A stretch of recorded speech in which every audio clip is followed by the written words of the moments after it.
하나님 말씀은 요한복음 12장 24절부터 33절인데요. 24절 한 절만 읽고 시작하도록 하겠습니다. 요한복음 12장 24절입니다. 한 절만 읽고 시작하도록 하죠. 시작. 내가 진실로 너에게 이르노니 한 알이 미리 땅에 떨어져 죽지 아니하면 한 알 그대로 있고 죽으면 많은 열매를 맺느니라. 아멘. 세상을 심판하심 주님께서 세상에 오셔서 행하셨던 일들을 이제 나누고 있는데요. 원래 성경에 보게 되면 나는 지난 앞선 시간에 말씀드렸듯이 구원하라 하심이라 이렇게 말씀하셨지 심판하려고 하지 않았다 이렇게 말씀하시거든요. 그런데 또 심판한다는 말씀도 있습니다. 심판한다는 말씀도 있는데 그 부분의 앞에 구원의 말씀과 이렇게 굉장히 함께 짝이 되는 말씀이라고 볼 수 있어서 이 심판에 대해서 좀 함께 나누어야 되겠다 생각이 들어서 이 말씀을 함께 나누게 되었습니다. 바로 이제 여기 오늘 본문의 배경은 뭐냐면 6월절을 앞두고 이게 주님이 마지막 6월절을 앞뒀다는 것, 마지막 6월절 어린 양으로 세상 죄를 지고 어린 양으로 그날 이제 그분이 이제 운명하시게 되는 그날을 앞두고 있는 겁니다. 6월절 어린 양으로 드려지는 그날인데 앞두고 이제 거의 가까운 하루나 이틀 남긴 그 시점인 것 같습니다. 그 시점에 헬라인 몇 사람이, 헬라인이면 이방인이죠. 몇 사람이 예루살렘에 올라왔는데 이들은 아마 유대교를 믿었던 사람 같습니다. 유대교를 믿었던 사람 같은데 예루살렘에 올라와서 바로 예수께서 예루살렘에 입성하시는 광경을 그들은 목격하게 됐던 것 같고 그리고 나서 그들이 이제 그 빌립에게 찾아오게 됩니다. 그리고 우리가 예수를 뵙고자 한다라고 청을 넣게 됩니다. 그때에 그 빌립이 이제 안드레랑 가서 상의하게 됩니다.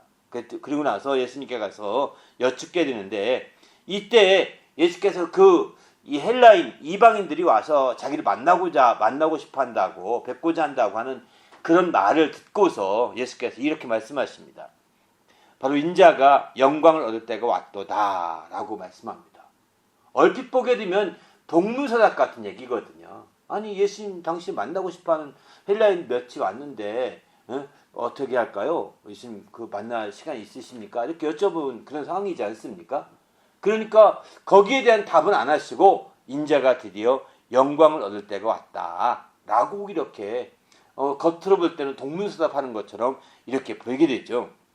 그때에 이렇게 말씀했던 것은 전체 성경을 보게 되면 예수님께서 그 헬라인들을 그 뒤에도 보면 만나 주었다라는 표현은 안 나옵니다. 이런 걸 보면서 예수님이 완곡하게 부드럽게 그들을 만나는 걸 거절하고 있는 것이 아닌가 이런 생각이 들었습니다. 그래서 이 이방인들이 예수를 직접 만나서 예수님의 예수님을 통하여 구원받고 하는 그것은 바로 그들은 이제 예수님이 대속죄물로 다 드려진 이후에나 그들에게 복음이 전파되는 순서였던 것 같습니다. 성경을 쭉 보게 되면. 먼저는 예수님이 이 땅에 오셔서 제 아들에게 너희는 가서 이스라엘의 잃어버린 자들을 위하여 가라 이렇게 말씀하지 않습니까? 이스라엘 잃어버린 자들을 위해서 그들에게 찾아가서 그들에게 전도하고 그들에게 증거하라. 나는 이스라엘 잃어버린 자를 위해서 왔다. 심지어 이렇게까지 말합니다. 그리고 이 말을 들었던 베드로 같은 경우는요. 사실 유대인들을 찾아다니면서 전도하는 데 주력을 합니다. 실제로. 그가 바벨론을 찾아갔던 이유도 바벨론에 가서 복음을 증거했던 그 베드로 전서와 후서 가운데 보게 되면은 바벨론에서 있는 성도들에게 편지를 쓰기도 하거든요. 그만큼 바벨론은 알다시피 이제 유대인들이 포로 잡혀갔던 그곳이죠. 그곳인데 그곳에 남아있던 많은 사람들이 있었단 말이죠. 그 일부분 사람들은 돌아왔습니다. 바로 예루살렘으로 이제 70년 만에 귀환하게 된 거죠. 1차, 2차, 3차를 통해서 귀환하게 됐는데 그러나 70만 명 같이 많은 사람이 갔지만 돌아온 사람은 많지가 않습니다. 그리고 또 실제 바벨론에 머물러 있던 사람들은 거기에 이미 정착해버린 사람, 거기에서 기득권같이 모든 걸 소유한 사람들은 신앙이 없이 그런 사람들 거기에 머무를 수밖에 없는 거죠. 그래서 바벨론에 이미 정말 많은 영향을 받고 그들이 신앙의 중심을 지킨다 하더라도 예루살렘이 오지 않기는 숫자가 훨씬 더 많다고 생각합니다. 어디 가더라도 마찬가지죠. 그때 핍박을 해서 핍박 때문에 쫓겨나온 것이 아니라 당시에 바빌론은 이제 망했고 페르시아가 지배하던 그 상황이었거든요. 페르시아가 지배하던 그 상황에서 이제 고레스 왕이 자유로운 가운데 보내준 거예요. 너희가 믿는 하나님이 진짜 하나님이다라고 참신이다라고 하면서 그를 보낸 거고 해방시켜 준 거거든요. 이렇기 때문에 실제적으로 그 당시에 바빌론에 남아있던 많은 유대인들은 정말 그들은 그저 기득권을 가졌거나 또 이미 정착해서 막 여러 지역에 땅을 많이 사놓거나 이런 사람들은요 올 리가 없는 겁니다. 오기가. 그냥 신앙이 출중하고 또 믿음이 좋은 사람들만 바빌론에서 나온 거예요. 그리고 그동안 약속을 지키면서 정말 그 바빌론 땅에 정착하지 않은 사람들은 나왔지만 이제 나머지 셈 대부분은 바빌론에 남아있었기 때문에 어쩌면 예수님 당시에 바빌론에는 굉장히 많은 사람들이 머물렀을지 모릅니다. 지금도 유대인들이 지금 팔레스타인 지역이 있죠. 있는데 유대인 그 숫자보다는 미국에 있는 유대인 숫자가 더 많다고 합니다. 참 놀랍지 않습니까? 그들이 다 갈 법도 한데 안 갑니다. 신앙이 좋은 사람들 또 반면에 아무것도 빈터트리 같이 하는 사람들은 가는 거예요. 지원한다니까. 신앙이 좋다 보면 그렇게 세상에 뿌리를 내리면서 부유하게 막 이렇게 기득권을 유지하면서 누리면서 살지는 않거든요. 그런 사람들이 가는 거예요, 사실은. 왜? 쫓기는 신세가 되고 여기 있으나 저기 있으나 어려운 건 똑같다고 한다면 이제 약속대로 가자. 이렇게 해서 이스라엘을 세운 거죠. 그들이 가서. 그들이 가서 세운 거 지금 오늘날 이스라엘인 거예요. 그러나 지금 이 오늘날 이스라엘 사람들은 300만? 400만 밖에 안 되지만 이미 전 세계에 800만 이상이 있다고 그러거든요. 유대인들이. 전 세계. 미국만 해도 굉장히 많고요. 그러니까 이런 유대인들이 지금 전 세계에 많은 그들이 왜 안 가겠습니까? 그들이 많은 정말 그들이 간다 하면 더 놀라울 텐데 안 가잖아요. 순례만 하고요. 이렇게 안 가잖아요. 왜 안 가겠어요? 기득권을 가진 겁니다. 이미 미국에 정착돼 해버렸고 기득권을 다 가진 겁니다.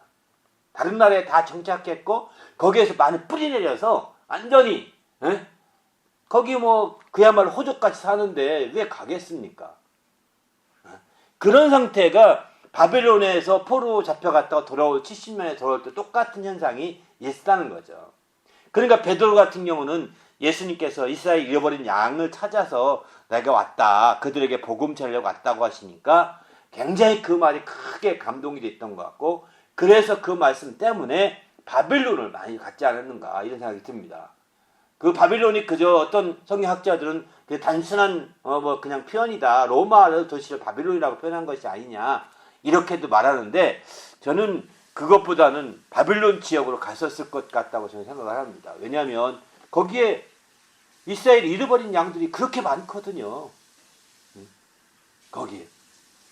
거기에 뿌리를 두고 거기가 계속 큰 대도시였고 바빌론뿐만 아니라 페르시아 수도였던 수사라든가 수산궁이 있는 그런 곳이 다 이제 이스라엘 백성들이 계속해서 거기에 있던 거죠. 물론 일부는 거기서 마침내 이제 그 패권이 넘어가니까 로마로 간 사람도 있을 것입니다. 그러나 이미 거기에 로마로 간 사람은 갔더라도 기득권을 가진 사람들은 또 쉽게 가기가 어려운 거죠. 이런 상태에서 로마로 가서 패권을 따라 로마로 간 사람들도 많이 있겠지만 그렇지 않은 사람들도 많이 있기 때문에 바빌론이나 페르시아를 통해 계속해서 수백 년 동안 그 패권을 유지했던 나라였었거든요. 그러다 보니까 거기서 수백 년 동안 그 많은 자손들이 뿌리 내려서 정착하게 된 그런 자들을 보고 이제 베드로는 초점을 두었던 거죠. 그렇게 해서 마침내 이제 했던 건데 그래서 예수님은 초점은 예수님이 오셔서 하신 말씀은 나는 이스라엘 잃어버린 자들로 왔다. 이렇게 심지어 말할 정도로 이렇게 말합니다. 또 이방인이 어떤 수르보니게 이방 여인이 있던 수르보니 여인이 왔을 때 자녀의 떡을 취해서 개들에게 주지 않는다. 이렇게까지 말합니다. 이방인 여인이 와서 자기에게 고침받기를 청할 때, 믿음을 발휘해 고침받기를 청할 때 정말 자녀의 이스라엘 백성은 자녀라고 취급했고요.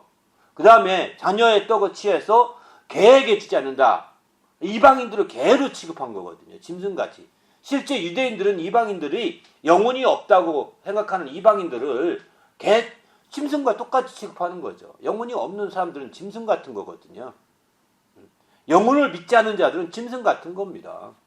그저 하나의 그 목숨만 있어 한 것뿐이죠.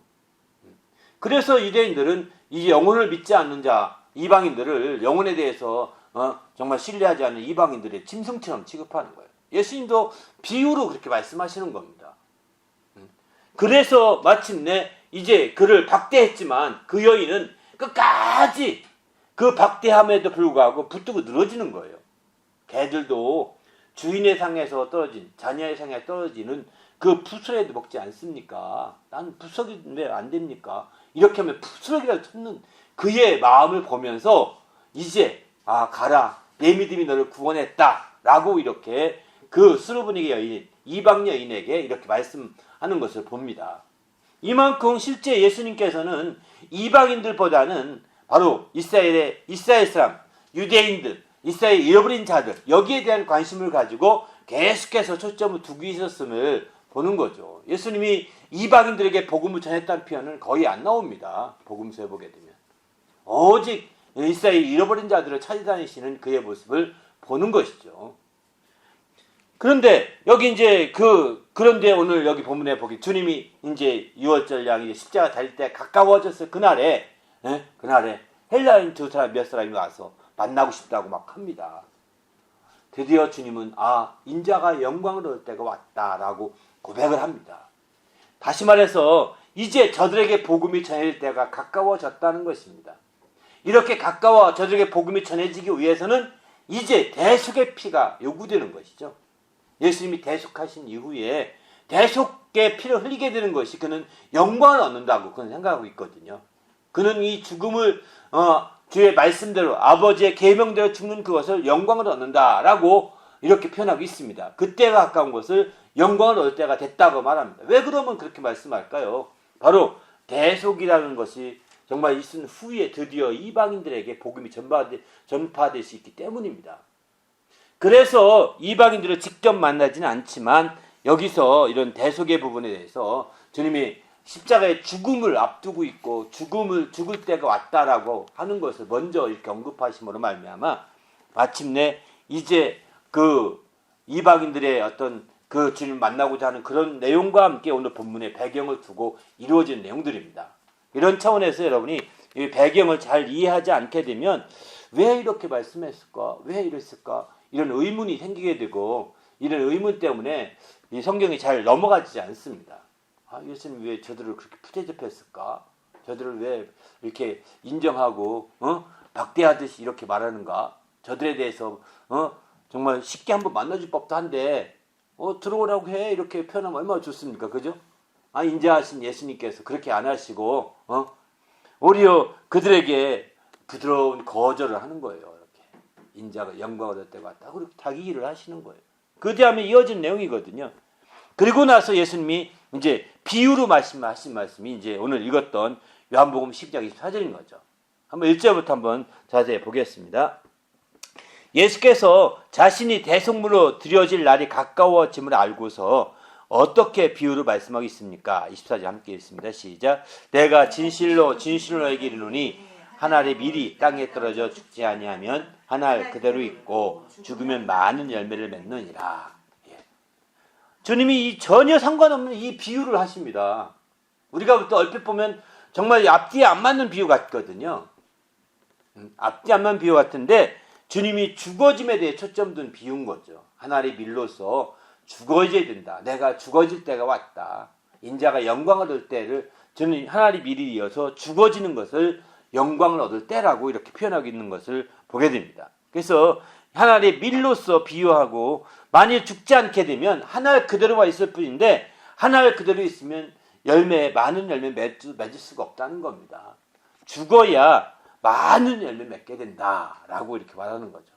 많은 열매 속에 이방인까지 들어있는 겁니다. 잃어버린 유대인뿐만 아니라 이방인까지. 그러나 하나를 그대로만 있다면 잃어버린 유대인들, 잃어버린 이스라엘, 잃어버린 양들에게만 초점 둔 사역을 하다가 끝나가실 수 있는 거죠.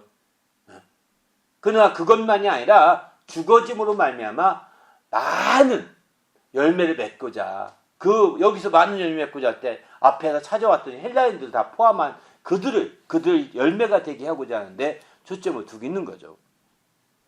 2번입니다. 예수께서 하늘의 미래에 대하여 비유로 말씀하시면서 그것의 의미를 어떻게 설명하고 있습니까? 25절 26절 함께 읽습니다. 시작. 자기의 생명을 사랑하는 자는 잃어버릴 것이요 이 세상에서 자기의 생명을 미워하는 자는 영생하도록 보존하리라. 사람이 나를 섬기려면 나를 따르라. 나 있는 곳에 나를 섬기는 자도 거기 있으리니 사람이 나를 섬기면 내 아버지께서 그를 귀히 여기시리라. 예, 여기서 보면 이제 자기 생명을 사랑하는 자는 잃어버릴 것이요 이 세상에서 자기 생명을 미워하는 자는 영생하도록 보존하리라. 그러니까 위에 24절 비유와 얼핏 보게 되면 그 크게 연결 안 되는 것 같단 말이에요. 그러니까 그러나 이제 여기 이 25절 말씀 비춰본다면 바로 우리 나도 그렇지만 그 지하들을 같이 하신 말씀 되는 거죠. 너희도 하늘의 미랄처럼 죽어지고자 해라. 자기 생명을 사랑하는 자는 잃어버릴 것이고 세상에 자기 생명을 미워하는 자는 영생하도록 보존하리라. 이렇게 말씀하죠. 자기 생명을 이제 세상에서 정말 사랑하면 사랑할수록 더 잃어버리고자 하라는 겁니다. 자기 생명을 아끼면 아낄수록 더 잃어버리고자 하라는 거예요. 이 세상에 자기 생명을 미워하는 자는 영생하도록 그게 보존하는 길이 된다. 이렇게 표현하고 있는 거죠. 자기 생명을 미워하는 것이 영생하도록 보존하는 길이 된다는 거예요. 바로 여기 앞에 하나님의 미리 죽어지는 것과 똑같은 원리인 거죠. 얼핏뿐만 아닌데 사실은 미리 죽어진다는 전제로 보시면 이게 되는 거거든요. 그러나 죽어지는 것이 사실은 굉장히 어렵다는 겁니다. 왜? 자기 생명을 미워하는 것이고 또 그건 또 반면에 자기 생명을 또 사랑하는 것이기도 하다는 겁니다. 자기 생명을 미워하는 것이기도 하고 자기 생명을 사랑하는 길이기도 하다는 거예요. 한편으로 말하면 자기가 정말 죽고자 하는 자는 자기 생명이 그게 와도 사랑하는 길이기도 하고 그게 미워하는 길이기도 하다는 되게 역설적인 표현이죠. 그렇기 때문에 우리는 정말 우리가 주님 하나님 미리 뒤에서 죽고자 한다면 자기 생명을 한편으로 미워하고 또 한편으로 자기 생명을 너무너무 사랑하되 자기 생명을 내주는 겁니다. 나는 내 생명에 미련이 없어.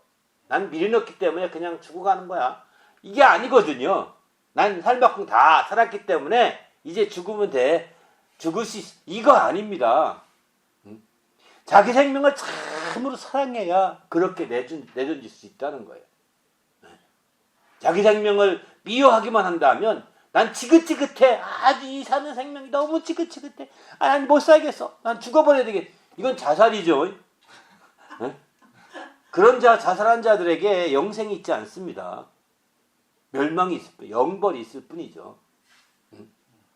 그러나 자기를 미워한다는 것은 자기 생명을 참으로 사랑해서 죽기까지 내어주는 거예요. 이게 자기를 사랑해, 자기 생명을 사랑해서 그 생명을 정말 하나님 미라이 썩어지는 것이 아니라 죽어지듯이 자기의 의지적으로 내어놓는 거거든요.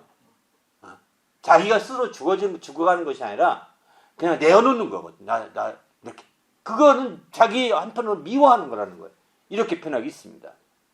그래서 자기 생명을 사랑하는 자는 잃어버리게 되는데 그게 죽는 것인데요. 반면에 자기 생명을 미워하는 자, 이 세상에 자기 생명을 미워하는 자는 영생하도록 보존하게 될 것이다. 세상의 생명은 잃어버릴지 모르겠지만 그러나 그 영생하도록 그것이 보존된다는 거예요. 사람이 나를 섬기려면 나를 따르라. 나 있는 곳에 나를 섬기는 자도 거기 있으리니 사람이 나를 섬기면 내 아버지께서 그를 귀히 여기시리라. 그러니까 하나님 미랄이어서 죽는 것이 얼마나 소중한 건가 하는 것을 보여주기는 거예요. 내가 바로 이렇게 하니 너희도 그렇게 하라고 말씀하고 있는 겁니다. 내가 하나님 미랄이어서 이렇게 죽게 되니 너희도 하나님 미랄 죽어가라. 그러면 하나님께서 나를 따르는 자는 나 있는 곳에 나를 섬기는 자는 나를 따르라. 내 모습 그대로 나를 따르라는 겁니다. 나를 섬기는 자는 바로 나도 나 있는 곳에 나를 섬기는 그도 있을 것이고 또 나를 섬기면 내 아버지께서 귀히 여기시리라. 정말 귀히 여기시죠. 이렇게 얘기하시면서 사실은 이 말씀을 가지고 풀어서 설명하는 격이 셈이죠. 또 세 번째, 하나님 미리 비유로 당당히 말씀하시고 있지만 담담하게 말씀하고 있지만 그때를 맞이할 그분의 마음은 어떠합니까? 27절 한번 읽어보실까요? 28절 시작. 지금 내 마음이 괴로우니 무슨 말을 하리요? 아버지여 나를 구원하사 이때를 면하게 하여 주옵소서. 그러나 내 이를 위하여 이때에 왔나이다. 아버지여 아버지 이름이 영광스럽게 하옵소서 하시니 이에 하늘에서 소리가 나서 이르되 내가 이미 영광스럽게 또다시 영광스럽게 하리라. 그분이 이렇게 정말 하나님의 미랄로 얘기하면서 객관적으로 표현하고 있는 거죠. 자기 자신의 죽음을. 그리고 제 아들에게도 너희도 나를 따르라. 나처럼 이렇게 해라. 이렇게 얘기하는데 그것을 아주 담담하게 정말 아무 근심이 없는 것 같이 말하지만 또 한편으로는 주님 앞에 아버지 앞에 섰을 때 그 마음이 얼마나 괴로운지를 보여주고 있는 거예요. 제들 앞에서 그렇게 괴로운 마음을 표현하지 않는 거죠. 그러나 그가 하나님 앞에 무릎 꿇었을 때 지금 내 마음이 괴로우니 무슨 말 하겠습니까? 아버지여 나를 구원하여 이때를 면하게 하여 주시옵소서. 이렇게 기도하고 있는 거예요. 겟세마네 기도의 모습이죠. 그죠? 정말 내 마음이 괴로워서 무슨 말 할게. 난 더 이상 말할 게 없습니다. 내가 어떻게 무슨 말부터 해야 될지 모르겠습니다. 그런데 이렇게 하나님 앞에서는 이렇게 정말 눈물이 땀방울이 눈물 그 핏방울 같이 막 흘리면서 우시면서 이렇게 기도하셨지만, 그죠? 이 괴로움을 표현하면서 기도하셨지만 제 아들 앞에서는 담담하신 거예요. 왜? 그들에게 가서 나 괴로워 죽겠다. 내가 어떻게 할지 모르겠다. 이러면 제 아들이 누구 하나가 따라오려고 하겠습니까? 지금 내가 떠나야 된다. 이 말만 해도 제 아들 지금 어리둥절한 거거든요. 어디 간다는 거예요, 주님이? 아니 갑자기 어디 간다는 거야? 어디 멀리 가시기도 하나? 이런 생각 하실 정도인데 이제 내가 괴로워 죽겠구나. 어찌 가면 좋겠는가. 아버지여 나를 이때를 면하게 해줘 안 되겠습니까? 하면서 막 이게 아닌 거죠. 주님이 이 기도할 때 이 기도 내용들은 제 아들이 좀 떨어져 있는 거리였기 때문에 제대로 못 들었던 것 같습니다. 소수만 들었던 것 같고요. 이렇게 그 답답함과 안타까움을 주님께 호소할 만큼의 그 마음은 괴로운 거죠. 사실 어느 누구도 이제 그 어려움과 힘든 것을 우리가 말하지 않지만 그게 다 있는 겁니다. 없다고 한다면 사람이 아닙니다. 신이죠, 신. 예수님은 사람으로 오셨기 때문에 사람의 아들로 오신 예수님은 그 똑같은 그 괴로움과 아픔과 안타까움이 있는 거죠. 여기 그런 모습을 잘 보여주고 있지 않습니까? 이렇게 그 마음이 그랬는데 이렇게 하니까 그러면서 다시 한번 기도하기를 내가 그러나 이 때를 위해서 내가 왔습니다. 이 때가 면해달라고 했는데 아닙니다. 이 때를 해보지 않았습니까? 그러나 하면서 반대로 얘기하죠. 겟세마네 기도에서는 다른데 그 복음서에 보게 되면은 이 잔이 내게서 물러가게 달라고 기도했다가 아버지의 뜻대로 하옵소서 이렇게 기도하거든요. 이 권에 쓴 잔이 내게서 정말 지나가게 할 수 없습니까? 라고 이렇게 주님께 아버지께 호소하시죠. 그리고 나서 그러나 내 원대로 마옵시고 아버지 원대로 되기 원합니다. 라고 했던 거죠. 여기 또 같은 내용입니다. 이때를 면하게 하여 주옵소서. 이렇게 하고서는 그러나 내가 이때를 위해서 이를 위해서 오지 않았습니까? 그러면서 아버지여 다시 한번 호소하죠. 아버지여 아버지의 이름을 영화롭게 하옵소서라고 어쨌든 이 모든 일을 통하여 아버지의 이름이 영화롭게 되길 원한다고 간절히 그의 기도를 하고 있는 거죠. 이거는 우리의 최후의 기도 제목입니다. 아버지의 이름을 영화롭게 하는 것. 어떤 형태로든 어떤 호소를 했던 어떻게 하나님께 울었던 불었던 다 정말 하나님 앞에 최후의 우리의 기도는 아버지여 아버지의 이름을 영화롭게 하옵소서. 이와 같은 모든 상황을 통하여 아버지의 이름을 영화롭게 하옵소서라고 이렇게 주님 앞에 기도할 수 있어야 되는 거죠. 우리가 이해하지 못하고 우리가 답답해하고 우리가 어려워하고 우리가 정말 어떻게 할지 모를 만큼 괴롭다 하더라도 우리의 최종 기도 제목은 아버지여 아버지의 이름을 영화롭게 하옵소서라고 하는 기도가 되어야 된다는 거죠. 이게 바로 내 원대로 마옵시고 아버지 원대로 되기 원한다고 하는 바로 다른 복음서에 나오는 겟세마네 기도에서 나오는 그 부분과 일치되는 부분이기도 합니다. 어쨌든 우리는 이렇게 기도했을 때 하늘에서 소리가 나서 내가 이미 영광스럽게 하였고 또다시 영광스럽게 하리라 이렇게 음성이 들립니다. 이 음성을 네 번째로 볼까요? 주님이 괴로운 마음에 간구를 들으시고 응답하실 때 하늘에서 소리가 났는데 그 소리는 누구를 위한 것이었습니까? 그 소리는 바로 하늘에서 소리가 나서 이르되 내가 이미 영광스럽게 했고 또다시 영광스럽게 하리라 이런 소리가 들렸죠. 이 소리는 누구를 위한 것이었습니까? 29, 33개 읽어볼까요? 시작. 곁에 서서 들은 무리는 천둥이 울었다고도 하고 또 어떤 이들은 천사가 그렇게 말했다고도 하니 예수께서 대답하여 이르시되 이 소리가 난 것은 나를 위한 것이 아니라 너희를 위한 것이니라. 아멘. 바로 이 소리는 바로 너희를 위한 것이다 이렇게 말합니다. 내가 이미 영광스럽게 하였고 또다시 영광스럽게 하리라 이렇게 한 것은 바로 성도들을 구원하시고자 하시는 것을 나타내고 있는 거죠. 하나님의 아들에게 초점 두고 있는 왜? 하나님의 아들을 이제 죽음에 이렇게 넘기움으로 말미암아 마침내 영광을 얻을 때가 됐다고 표현하거든요. 그러니까 바로 그렇게 해서 아들이 영광스럽게 되게 만들어 주었고 그것으로 말미암아 이제 앞에 영광스럽게 하였고는 아들을 통해 이루시 일 같고요. 뒤에 다시 영광스럽게 하리라 이것은 온 인류를 구원하시고자 하는 그 인류 구원해서 영광스럽게 할 것을 장차 미래형이죠. 그런 부분을 여기서는 보여주고 있지 않는가 이런 생각이 듭니다. 하늘에서 들려온 소리는 우리를 위한 것이었는데 왜 그럴까요? 한번 31절 그하고 그 이은 말씀 같이 봅니다. 시작. 이제 이 세상에 대한 심판이 이르렀으니 이 세상 임금이 쫓겨나리라. 사람이 먼저 강한 자를 결박하고 있어야 어떻게 그 강한 자의 집에 들어가 그 세간을 강탈하겠느냐. 결박한 후에야 그 집을 강탈하리라. 심판에 대하여라면 이 세상 임금이 심판을 받았으며. 바로 심판에 대해서 이 세상 임금이 심판에 이뤘고 이 세상 임금이 쫓겨나리라 이렇게 말씀하시죠.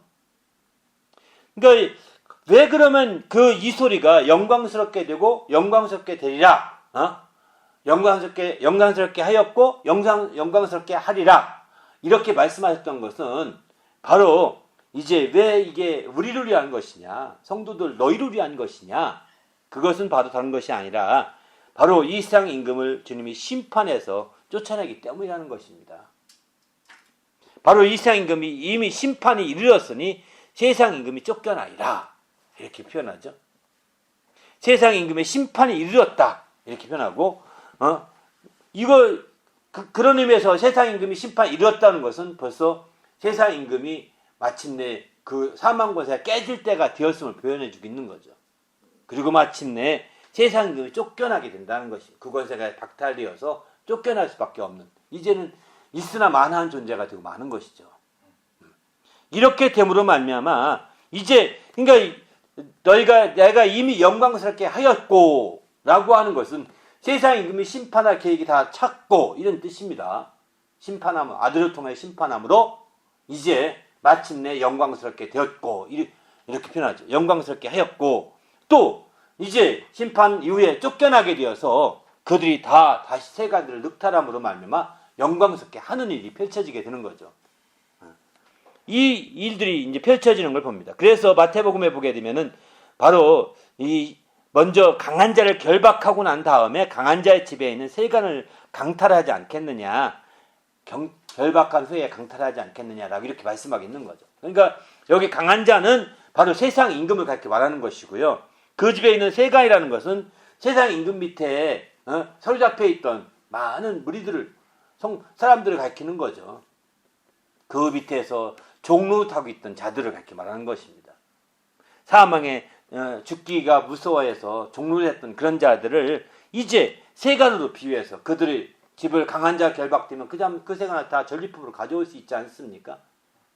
이렇게 가져올 수 있게 되는 거죠.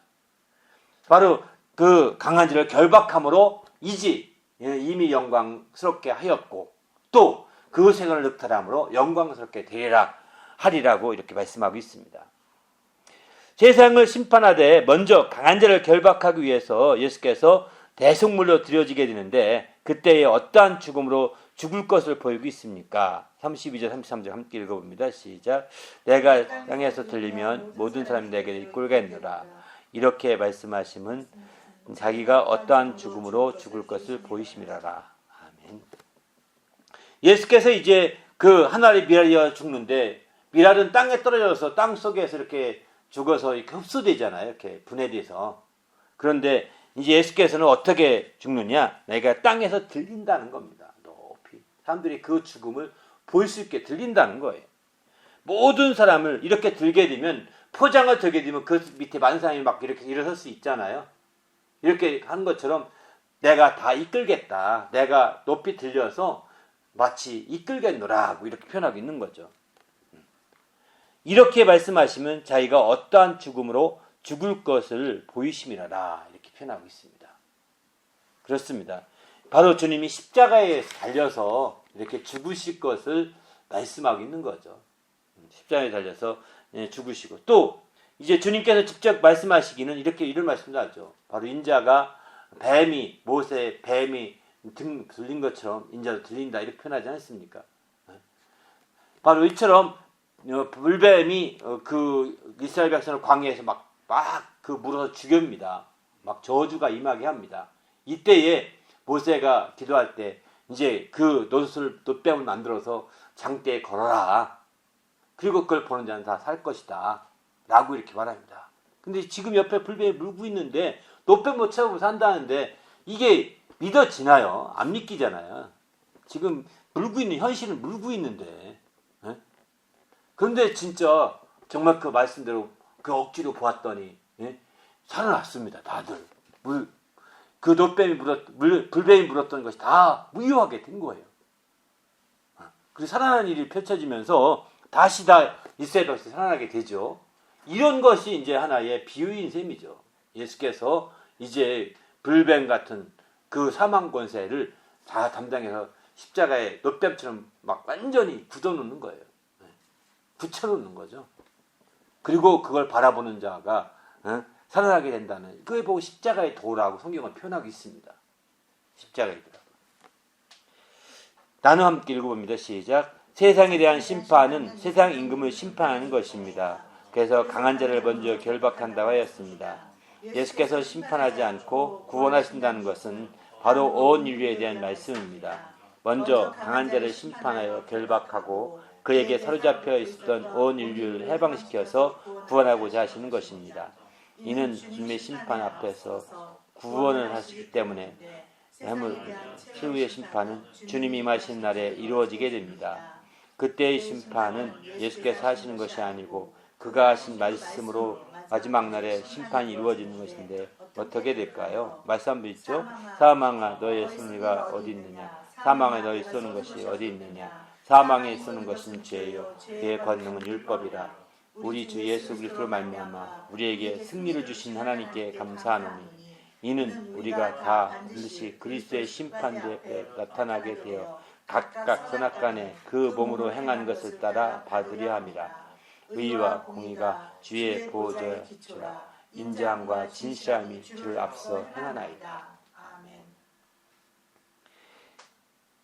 그러니까 여기서 그 심판과 구원이라는 것이 사실은 이게 쭉 이렇게 우리가 볼 때는 완전히 동과 서처럼 반대에 있는 거잖아요. 이 거리가 멀리 떨어져 있는 것 같지 않습니까? 그런데 심판과 구원이 이렇게 종이 한 손바닥 안과 밖과 같은 그런 관계로 성경은 말씀하고 있는 거죠. 우리는 너무 공간 개념이 좀 뚜렷해가지고 공간 개념이 뚜렷해서 아니 지금 우리가 기도를 하더라도 저기 150억 광년 밖으로 하나님 나라 거기 있지 않습니까? 150억 광년에 빛의 속도로 기도를 상달시켜도 150억 광년이 걸리거든요. 그러면 하나도 못 받고 죽는 겁니다. 156 강림 받은 사람이 어디 있습니까? 빛의 속도는 최고의 인간의 이 세상 속도는 빠른 건데, 그죠? 그 속도로도 150권 강연을 가야 하나님의 나라에 이르게 될 텐데, 이거, 그러니까 우리는 공간 개념이 너무 뚜렷해서, 사람들이 믿지 않는 겁니다. 이 과학에 심취한 사람들은 믿기가 어려운 거죠. 바로 이 동과 서가 얼마나 멉니까? 해 뜨는 저 동쪽에서 해 지는 저곳까지 얼마나 멉니까? 그러나 영적으로 보면 이게 손바닥 안과 바깥 같다고 보시는 거죠. 이해되십니까? 그래서 영적으로 보면은 그냥 순간에 가는 겁니다. 순간에 오고요. 이런 거지. 그냥 이게 150억 강년에 떨어져 있어서 그만한 시간이 걸려야 되는 거 아닙니다. 우선 타고 보내는 것이 결단코 아니라는 거예요. 동과 서의 거리가 먼 것이 우리 인간에게 작용될 그거 생각하면 한이 없는 거죠. 사실 저 축지법에 대해서 예수 믿기 전에 많이 관심을 가져서 축지법 생각을 많이 했었었는데 그런 게 없을까. 그래서 이제 사실 했다가 우연하게 성경에 축지법 쓴 것 같은 것을 볼 수 있는 한 구절이 나옵니다. 빌립이 전도를 합니다. 이 하나님의 성령의 인도를 받아서 이제 전도하러 갔는데 갑자기 구스 4시에 전도하라고 하나님이 사인이 떨어져서 막 갑니다. 갔더니 이미 광야를 지나서 한참 가 있는 거예요. 그런데 간 때는 어떤지 모르겠는데 어쨌든 가서 전도했습니다. 전도하고 나서 무릉도에서 거기 침례를 주었습니다. 올라오는 순간에 헤어졌어요. 그리고 그냥 내시는 정말 무정하죠. 빌립을 찾아보지도 않습니다. 빌립 어디 있어? 찾아보지도 않습니다. 그냥 제 길 가는 겁니다. 그리고 빌립은 그 시에 동시에 옛날 있던 곳이 있습니다. 광야를 지나 있는 곳에. 이게 축지법 안 쓰고 가능하겠습니까? 공간 이동이 하나님은 가능한 거면 하나님이 역사하시면. 제가 이런 얘기를 중국에서도 들었어요. 중국에 핍박받는 사람들이 복음을 전하러 가는데 이렇게 갔다는 얘기를 몇 번 들었어요. 간증소리를. 저는 그 얘기 들으면서 하나님이라면 가능하다. 사람은 어렵다. 순간 이동시키는 것이 사람은 어려워요. 하나님은 가능한 것입니다. 그런 측면에서 볼 때 우리가 정말 공간 개념을 너무 지나치게 확고하게 가지고 있고 또 시간 개념을 확고하게 가지고 있으면 이게요 성경을 이해하는데 어렵게 만듭니다. 오히려 과학이라는 것이 자꾸 공간과 시간 개념을 분명하게 만들지 않습니까? 그런데 이게요 그게 걸림돌이 되는 거예요. 그 생각 자체가. 하나님은 영적인 것은 동과 서가 거리가 먼 것이 아니라 의와 정말 심판과 구원이 동과 서처럼 거리가 멀리 떨어져 있는 것이 아니라 손바닥 안과 밖과 같이 가까이 있다는 것입니다. 그래서 주님은 어떤 때는 심판하지 않는다 이렇게 말씀하시고 어떤 때는 심판한다 이렇게 말씀하시는데 이게 다 같은 소리로 보셔야 되는 거예요. 그러면 뭐가 심판이 먼저냐 구원이 먼저냐? 구원이 항상 먼저라는 것을 성경은 말씀하고 있는 거죠. 시편 89편 말씀을 인용했던 것도 바로 하나님의 보좌에 의와 공의가 기초가 되어 있는데 의와 공의가 그 보좌의 기초 그게 초점이죠. 그 의와 공의를 강조하면 심판이 이루어지게 됩니다. 그런데 심판이 이루어지기에 앞서서 주님의 행함은 심판이 이루어지기에 앞서서 인자하심과 진시하심이 주님에 앞서서 행하신다는 겁니다. 주를 앞서서 먼저 인자하심과 진시하심이 행하셔서 구원하시게 되는 거죠. 그리고 의와 공의로 심판하시게 되는 겁니다. 그래서 우리 주님께서 정말 심판한다고 할 때 초점 두고 심판한다는 것은 세상에 대한 심판 중에 세상 임금에 대한 심판이라고 보시면 돼요. 세상 임금에 세상을 심판한다 하는 것은 세상 임금을 심판하는 것입니다. 반면에 구원한다 하는 것은 세상 임금이 아니라 바로 사람들의 초점 두고 세상을 사랑했던 그 사람들의 초점 두고 말씀하신 것으로 봐야 되는 거죠. 심판한다는 것은 임금, 그래서 임금을 결박시키려고 하는 거죠. 그리고 마침내 그 안에 종로했던 사람들을 다 끄집어내고자 하는데 초점을 두고 있음을 이렇게 성경은 보여주고 있습니다. 우리도 주님 안에서 이런 정말 심판과 구원의 문제를 잘 이해하셔서 정말 주님 앞에서 우리가 마지막 때 깨어 있길 바랍니다. 우리 다 이제 그리스도의 심판대 앞에 서게 된다고 고린도후서 5장 10절 이렇게 표현하죠. 다 심판대 앞에 서게 됩니다. 그리고 그때 각각 선악간에 행한 대로 갚으시게 되죠. 행한 것을 다 따라서 갚아주시게 되는데, 그래서 이 심판대 앞에 서는데 이 심판대가 믿음이 없는 자들에게는 진짜 심판대가 되겠지만, 믿음이 있는 자들에게는 심판대가 행한 대로 갚아주시는 바로 시상대가 되는 거예요. 시상대가. 상을 주시는 그런 시상대가 되는 겁니다. 이미 믿음을 가진 자들은 심판에서 벗어났고 이미 심판 앞에 담대하다고 하지 않습니까? 담대한 자가 되었기 때문에 이제는 그날에 가더라도 이제 정말 그 행한 대로 갚아주시는 상을 받게 되는 시상대가 되는 거죠. 정말 우리도 믿음이 없어서 심판대로 그날을 맞이할 것인가, 아니면 우리가 믿음을 가지고 그날에 정말 상을 받는 시상대가 되게 할 것인가, 그건 우리의 믿음의 선택에 달려있다고 생각합니다. 우리 모두도 이제 철저하게 마지막 때 깨어서 정말 믿음을 가지고 온전히 행함으로 말미암아 이제 정말 주님의 상을 받을 수 있는 시상대가 될 수 있기를 예수님의 이름으로 축원합니다. 할렐루야. 함께 기도할 때 하나님, 내가 철저히 정말 이 세상의 심판함과 세상을 구원하심을 잘 이해해서 주의 뜻대로 사는 그런 성도가 되도록 인도해달라고. 어찌하든 정말 우리가 기도할 최후의 기도 제목은 아버지여, 아버지의 이름이 영화롭게 하옵소서. 이게 우리의 최후의 기도 제목이라고 앞서서 말씀드렸습니다. 내 원대로 마옵시고 아버지 원대로 하옵소서라는 것이 바로 우리의 최후의 기도 제목이라고 말씀드렸습니다. 어쨌든 어떤 기도를 하든 간에 항상 아버지여, 아버지의 이름이 영화롭게 하옵소서. 정말 내 원대로 마옵시고 아버지 원대로 되기 원하옵나이다 라고 간절히 기도하는 그런 성도가 되시기를 예수님의 이름으로 부탁을 드립니다. 다 같이 기도합니다.